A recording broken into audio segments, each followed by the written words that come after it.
Hunter's Dream, Chapter 3. Collie traveled far and wide. He traveled through the forest and on two places where no trees grew. He traveled over the hills and down into the valley. He walked many miles to find the place of his dream. After many days and many weeks, Collie came up to a river. It was wide, long, dark, and very deep. Its water was so slow that it was almost a sea.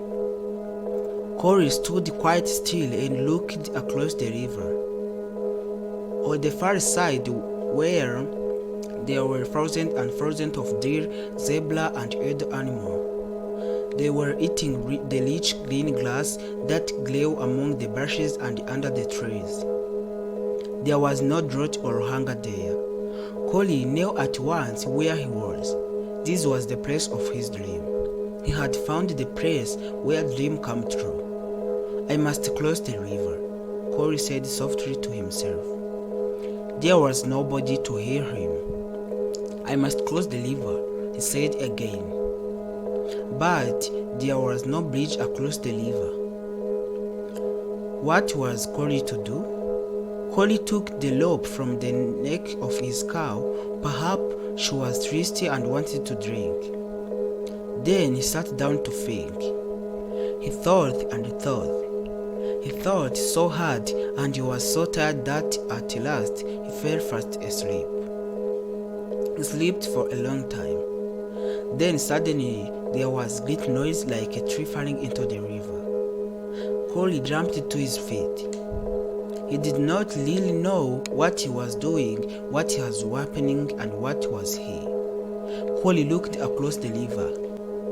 He closed his eyes and then opened them again. He still thought that he might be dreaming. A big black serpent was crossing the river, slowly, almost lazily. It came toward Collie.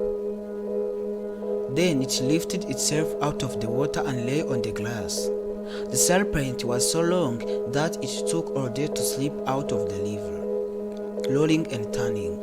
Even there were miles and miles of it still in the water, the serpent lay by the river to sun itself. Collie ran forward, spear in hand, to stand between the serpent and his cow. The serpent looked up and saw Collie. "Who are you?" it hissed. "What do you want from the river of hope?" Collie tried to smile as he answered the serpent. "I'm a poor man from far away. I wish to cross the river of hope." "Nobody can cross the river of hope unless I let him," the serpent hissed. "Once every 3 years I wait here until somebody comes wishing to cross." "Why do you wish to cross the river of hope? Pure man from far away. Collie spoke again to the serpent. "My wife begged me to give her a child," he answered. "Day after day she cries, day after day she plays. Her prayers are always the same. I'm looking for a child for my wife." The serpent listened to Collie's word. "Give me your spear," it hissed. "Then I may help you to cross the river of hope." Collie's spear was his right arm. It was his strength and his life. He could not live without it. "I cannot give you my spear," he answered. "Then give me your arrow." "You can live without your arrow?" The serpent hissed. The arrow were Collie's left arm. They were his meat and his honey. He could not live without them. "I cannot give you my arrow," he told the serpent. "Then I will take your cow," the serpent hissed. "She is thin and old and ugly. You can live without your cow." "No," Collie cried. "I'm a poor man from far away. I have no money. I have only this cow to buy my wife a child." The serpent was getting angry. "You must give me something. Nothing will come from nothing," he told Collie.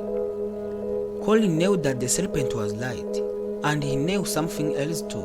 He knew that if he could cross the river of hope, he would be in the place of his dream. There he would not need money. There he would not need his cow. There he could have anything he wished for. "You may take my cow," she said, standing aside, "but serpent, listen to me. You must do as you say. You must let me cross the river of hope. You must not lick me. If you break your word, you will be sorry." The serpent took the cow, smiling to itself. It turned its thick black body in great circles around the poor animal.